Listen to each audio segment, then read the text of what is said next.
Alright, so I'm back and I'm here to talk to you about Dune Part 2 by Denis Villeneuve. May thy knife chip and shatter.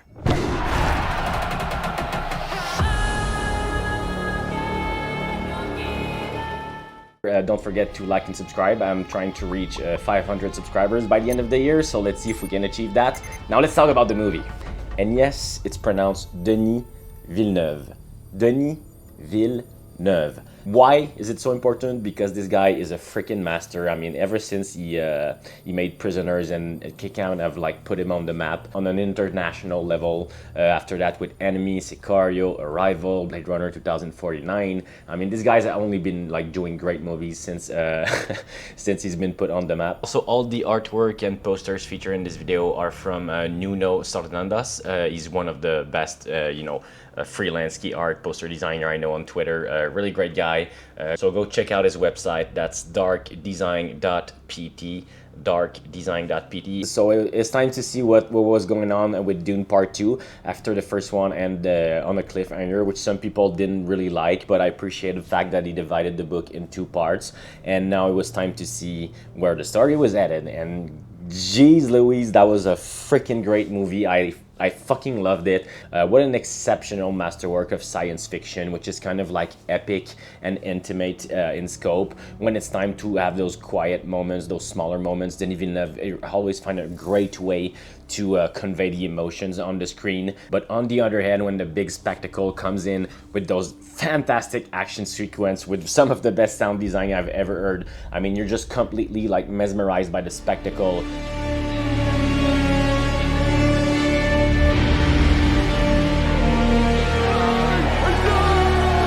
So equally great when it's small, but also when it's big. It's a movie that achieves a lot of things. Overall, I just think it's one of the great sci-fi movies ever made. From the complexity of the characters to Denis Villeneuve's immaculate vision, I mean, you just simply can't take your eyes off the screen. Everyone in the screening was completely mesmerized and like riveted, glued to the screen the whole time. And that's kind of what this movie does. Even though it's 2 hours and 40 minutes, I kind of like didn't feel that runtime. I was just so immersed in the world that Denis Villeneuve was able to build, so that was really great. And I can clearly see this winning a lot of technical awards. The sound design is absolutely mind-blowing, which only makes the experience even more immersive. It's also the themes, which makes it very rich, and it's a movie that has a lot of religious undertones, but also all the games of political power, the family conflicts. Of course, it comes from the great books of Frank Herbert with Dune, but it's the way that Denis Villeneuve brings it to life and brought so much humanity behind different characters, because he knows how to direct. I mean, I recently saw an interview about his favorite shot in his movies, and you can tell that he puts a lot of importance in small moments. Like a shot that expresses a pressure of time and that wants to bring the idea that something ominous is about to happen. It's like a dolly that moves toward the bark of a tree.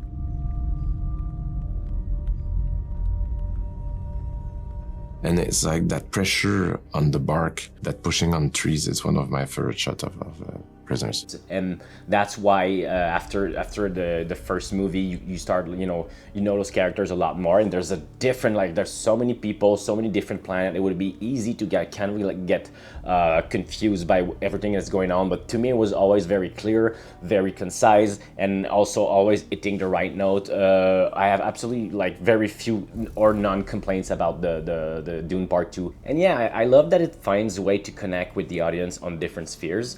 I mean, the relationship between Paul and Zendaya very much at the heart of this film. As Paul becomes kind of this inevitable force that he's going to become, you get attached to those characters when they have those moments together. And it's also where the story's going. I'm not going to talk about spoilers in the film, but really love how they put a lot of they put the audience and saw it from the point of view of different characters. Like in some scenes, really important pivotal moments, something's gonna happen, and the camera just sticks on Zendaya's characters, like just her reactions, and you can feel everything that's going on, which really helps the audience connect on that movie, like on different level, not just with the action, not just with the religious undertone and the political power. It kind of course, reminds you of those great work of fiction like Lord of the Rings and Star Wars.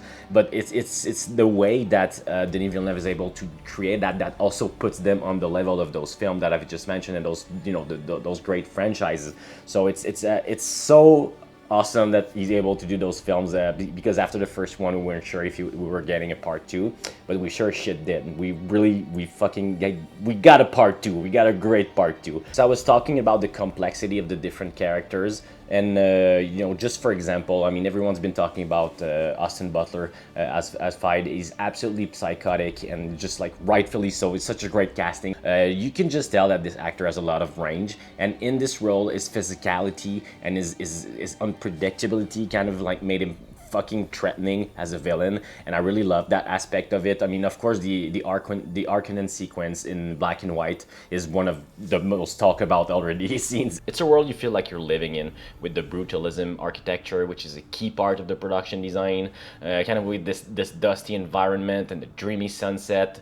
Production design has always been a strength of Denis Villeneuve's film, thanks to his frequent collaborator, production designer Patrice Vermette. He's able to create iconic landscapes and sets that are just perfect for this world, with those gigantic rooms filled with darkness, those picturesque, wide establishing shots.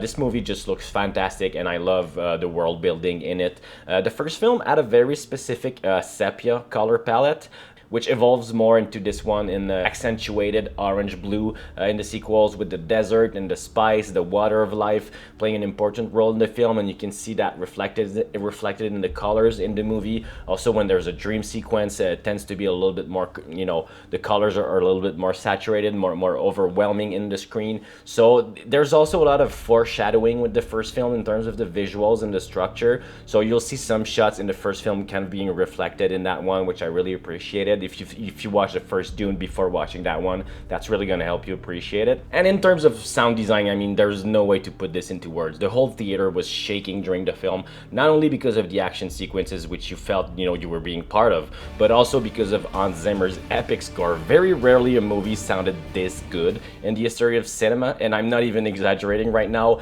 The music crafted by Zimmer, I mean, he started composing Dune Part Two right after he was making music for the first part. He was just very inspired and kept going and making more music, and you can feel it's very cohesive with the first film, but there's also some new moments in the score that are completely already like really iconic. It's going to be engraved in our memory for years. The action is fantastically crafted, and everything going on screen is already like very clear and very alive. I heard some minor complaints that the movie started slow, which I disagree with, but by the end of it, everyone in my screening was glued to the screen, like I said earlier. Just like you can't take your eyes off the screen. And beside all of the technical elements, it's the story itself that it's able to put this on a different level. The complexity between all the characters' relationship, Paul and his mom, Lady Jessica, there's a very great character development over there with Austin Butler's character and the Baron, the princess and the emperor. Everything had a meaning and a reason to be there, and only just elevating all those themes of war, religion, and family. So really complete on a lot of levels, and it's just so great. It's also heavily influenced by the work of Kurosawa. I could see hint of Seven Samurai, Ran, Throne of Blood in there. It's just a great treat for everyone. So yeah, by the end of it, I mean, for something that was called impossible to adapt, I mean, Denis Villeneuve was able to achieve the impossible. Two great films back to back. I was a big fan of the first one, but this one just kind of like confirms and took it to the next level completely. And if we're getting Dune Messiah someday, of course everyone will be seated. I mean, I'm sure he's gonna get some pressure from Warner Brothers, because I have a feeling everyone will fall in love with this movie and with this universe and wants to see more. His next movie though is gonna be an adaptation of Arthur Clarke, Rendezvous with Rama, so I'm very, very excited about that. Arthur Clarke obviously wrote 2001, and once again feels like Denis is in his elements with those type of films, so let him do what he wants to do right now. But we know that Dune, Arrakis, and this world is waiting for him to come back, because he's a genius and he knows what he's doing. I'm gonna give Dune a 9.7 out of 10. I hate to give I don't hate, but I have difficulty giving a 10 out of 10 the first time I see a movie. So I only seen it once. When I see it again next week with my friends, might go to a perfectly rounded 10, because it's that kind of film. Fantastic film overall. Strongly recommended to go in the biggest theater you can find in your area. So Dune Part 2, great fucking film. May thy knife chip and shatter.